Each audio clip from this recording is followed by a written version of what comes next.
I'm Sony Artisan Patrick Murphy-Racey. I'm here to talk to you today about Kando 4.0 and beyond. I've made it to the last 3 condos in a row, 1, 2, and 3. They were all in gorgeous locations. They feed us like it's amazing, the gourmet cooking.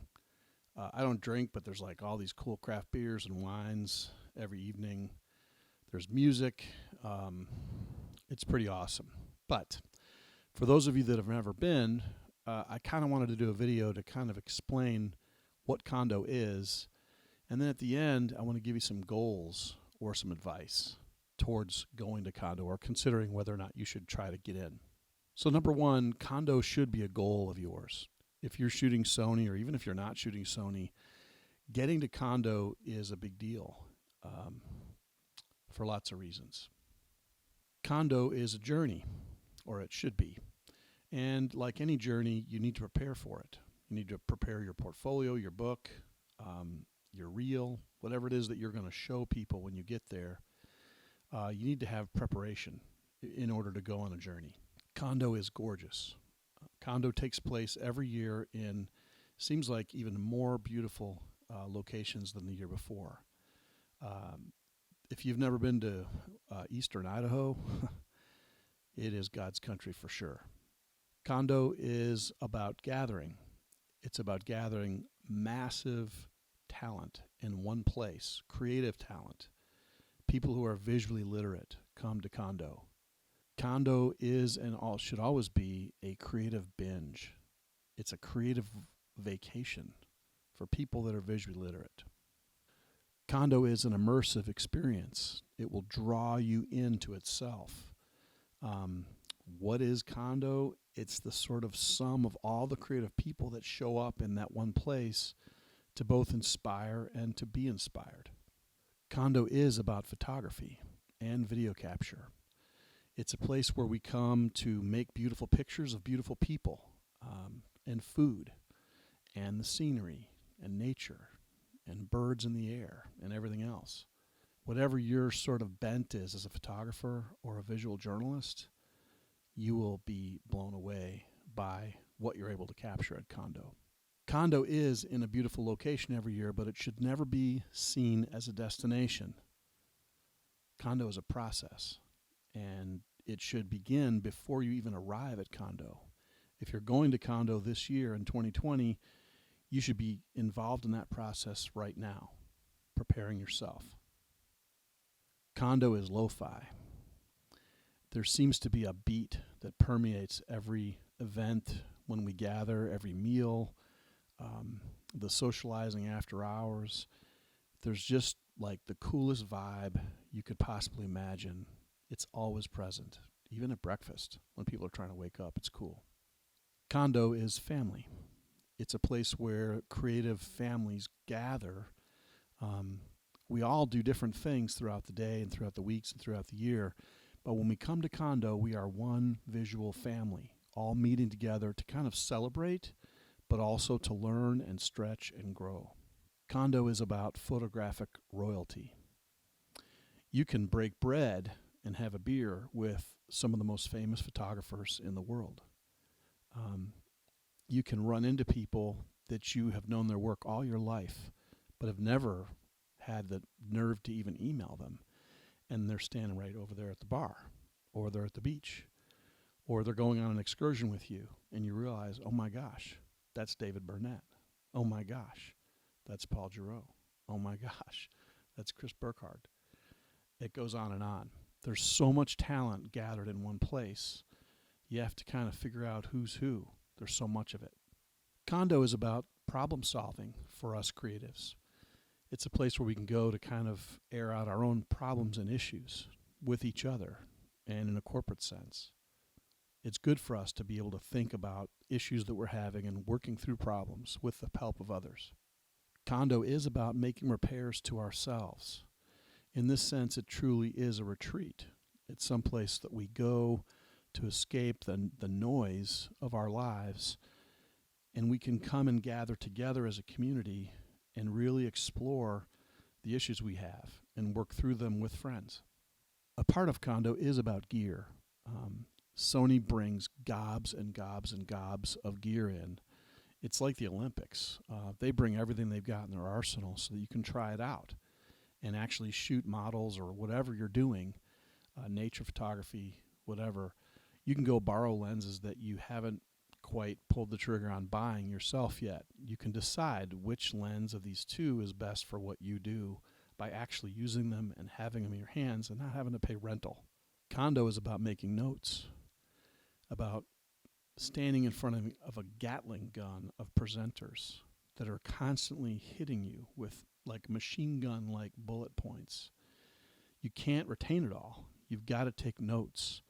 You have to pore over these notes while you're at Kando so you have intelligent questions to ask the presenters at a meal, say, or more importantly, to remember what you wrote down in the days preceding Kando and the months and the weeks. Kando should be best understood as preparing yourself for having a really good attitude. Your approach to Kando is important. You've got to go with the idea of giving as well as receiving. Most people, when they go to a professional conference of any kind, they always give you the same advice and say, if you can come back home with one or two things that you got from it and that affect your work every day, that's good. Kando is a lot more about giving and not just receiving. We find younger photographers that we can help mentor, and then we find our own idols and our mentors are there. People we would love to aspire to be like. It's all about give and take. Kando is definitely about paying it forward. Kando is about trying new things. Last year, I tried goat cheese for the first time in my entire life. I'm embarrassed to say that. I love goat cheese. I also tried sweet potato mash. It was horrendous, but I tried it. It's probably not something I would have done at home. I rode a bicycle last year, compliments of B&H, who provided free bicycle rentals for all of us that wanted them. It was so freeing to be on a bicycle again. I haven't ridden a bike in probably 10 years, and it helped me stay longer in conversations, and it helped me kind of be on time for the teaching parts of Kando. Kando is definitely a kick in the pants. You kind of run into all these people and learn about what they're doing and how long they've been at it. And the youth of Kando, the collective in particular, really challenged me as an older photographer. How much energy am I really expending in this enterprise? How much more should I be doing to push my own brand, to kind of develop as a photographer, as a person? It's a kick in the pants, and it's good for us to have that. Kando is a place where you can actually enter into a conversation with Sony about what you want in products that either exist or don't exist yet. And I don't mean this in a sort of indirect way. I mean directly. Last year there were like 7 or 8 different engineers. There were software engineers, mechanical engineers, electrical engineers. All these people are working so hard in Tokyo to build these creative little monster cameras and lenses that we have. You can actually sit down and talk to them about what you want, or about how awesome something is, or you can suggest improvements to them about things that you would like to have the stuff do that doesn't right now. My first 2 years at Kando were more about sucking it all in and kind of getting the experience sort of internalized. But it wasn't until 3.0 last year that I used Kando in a very, very different way. And this way I think is better than what I did before. Before I went to Kando last year, I made a commitment to myself to make Kando my own. In other words, everything I did there, I wanted to benefit me in some way, even as I helped other people at the same time. Kando 3.0 for me was about rebooting. It was about a pivot. It was about making a massive change to my life as a photographer and as a visual creative. It was very challenging, but I made a commitment to make Kando work for me. And everything I did was intentional at Kando last year. I really worked hard at looking at the schedule carefully, picking where I needed to go, making good notes, making contacts with people, getting their contact information so I could reach out to them after Kando was over. all these things culminated in me leaving Kando with a very different set of goals and interests even than I had before I arrived. Kando 3.0 for me was about changing from being primarily a still photographer and a videographer into more of an educator, a photographic and video educator. And I literally am working Kando every day in my life since then.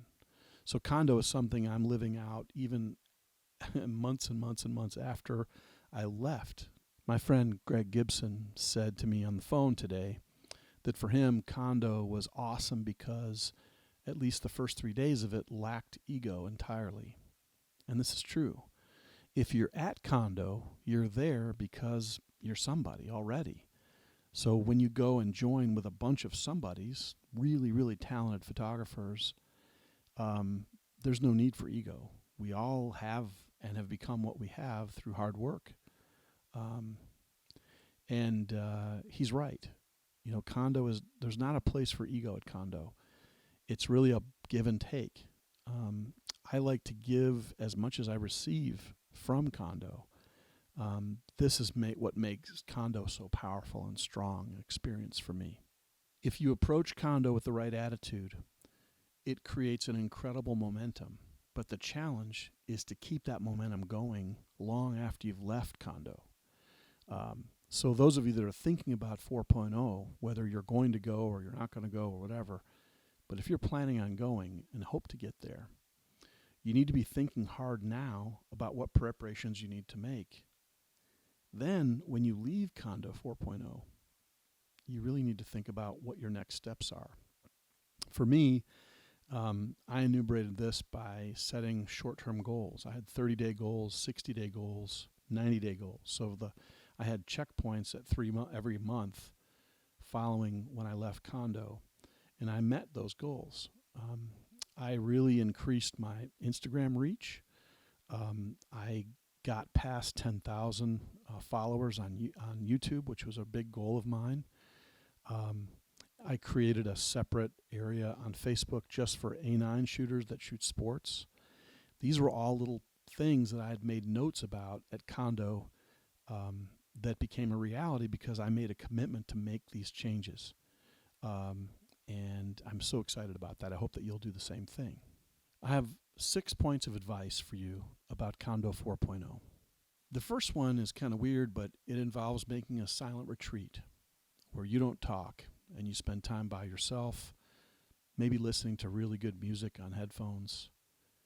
Really reflect deeply on who you are as a photographer, where you've been, where you're going, what you want your trajectory to be.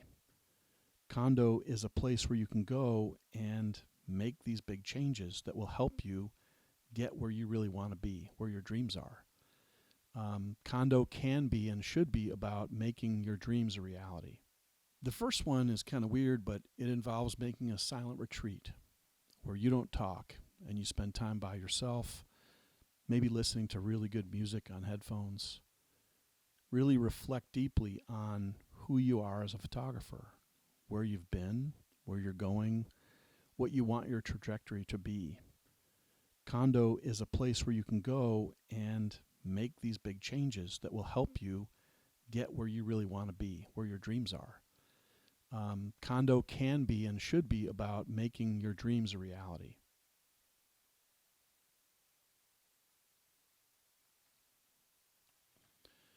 The second point I'd like to say about Kando 4.0 is that you're going to be going to lots of different meals. You'll have lunch, you'll have dinner together, sit at a different table with different people every single time you go. No matter what age they are, or if they're different looking than you, it's important to embrace the variety of people that are going to Kando 4.0. You need this diversity in your life, whether you realize it or not. You need to understand that these young people that come, that are tearing up the web with their social media push and they're off some influencer status, these people really can help us, older photographers, more harness what we need to do to be able to get new work from clients we've never even heard of. Likewise, If you're a young photographer, you should be going to sit at a different table every meal and maybe go with some older people that are really well established and have been making a living completely and solely from their visual creative art for their entire lives. This is kind of a new concept for a lot of young photographers where most people are part-timers or weekend warriors. Number 3, take a good look at your portfolio. What does your book show? Does it only show where you've been, or does your book show where you want to be going? Kando can be a really good place to kind of reboot and kind of pivot in terms of our book.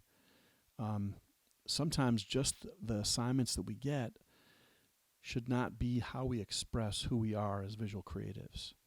Our reel, if we're videographers, we should be showing things that we want to do, not necessarily what we've done, or at least a healthy mixture of the old and the new. But our books should show us the direction we're headed, not only where we've been. And this is challenging, and it takes a lot of self-honesty to look at our own portfolios, no matter how good they are, and say, wow, I need to change some things. I need to add some things. I need to delete some things. I need to move forward and keep that momentum going. Number 4, it's very, very important that you look at who's going to Kando, who's going to be attending. Make some commitments early to make sure that you find time to meet some people that are very important to you. These could be mentors you've followed for your whole career that are going to be there. They're going to be in a relaxed situation where they're easily approachable. This is a prime time. Don't think that you're going to be able to get a business card from them and call them in New York City where they live, 2 weeks after Kando, and they're going to have all this time for you. No, they're back in their normal lives like the rest of us. So kind of be thoughtful and really think hard about who we need to connect with and begin the networking even maybe before we go. If you can find them on social media, you can start sending messages saying, hey, I'm excited to meet you at Kando. I'll be there as well. I'm hoping we can grab coffee one morning. Something simple like that. Then they know who the heck you are before you even meet them. This is a way to work Kando to your advantage. Number 5, the right tools. Going to Kando is going to mean that you're going to have access to gear that maybe you can't afford or that you can't justify right now. But the gear is going to be there for you to try, to shoot with in real shoots, in real locations. So kind of make a pointed thought about what you want to try out. And if you go on a Monday and the lens is not there that you want, you need to go there first thing in the morning on Tuesday to make sure you get it. Don't leave Kando without making sure that you have tried everything you want to try to make good decisions about what you need to actually acquire in the future. Number 6, make Kando your own. You've got to set some goals before you go. You've got to add to those goals while you're there because you'll be learning all kinds of new things. And then you need to commit when you leave Kando to be making changes based on what you learned, how you were stretching and growing. You've got to continue that growth process as you move forward from Kando. Kando should not be seen as a 3 or 4 day investment of your life once a year. It should be seen as a retreat that will continue to inform, help you grow, and stretch you beyond the confines of the dates in August when it will be held. You've got to make Kando work for you.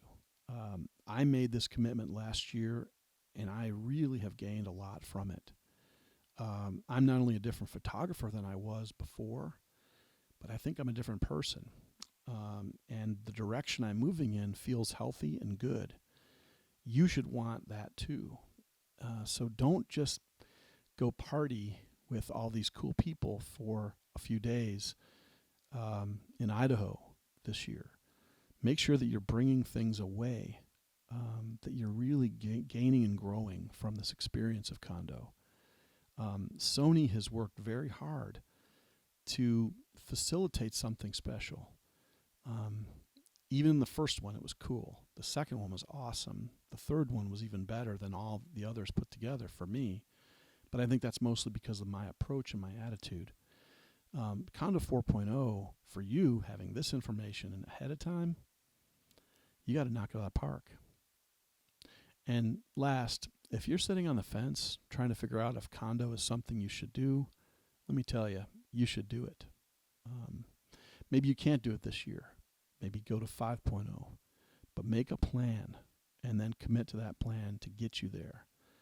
Kando should be a transformative event in your life as a photographer or a visual creative. Don't leave Kando without that happening. But you need to do a lot of stuff right now in order for that to be a reality. And I hope you do. I know this video is different from most of the ones I do because they're all about gear usually, but I'm passionate about my photography, not just the gear I use. I'm Patrick Murphy-Racey, Sony Artisan of Imagery. I hope that you've listened carefully, not just to me, but to the collective wisdom. I talked to a lot of people before I did this video, many friends of mine that have shared the Kando experience with me. And yeah, you should get there if you can. Thank you.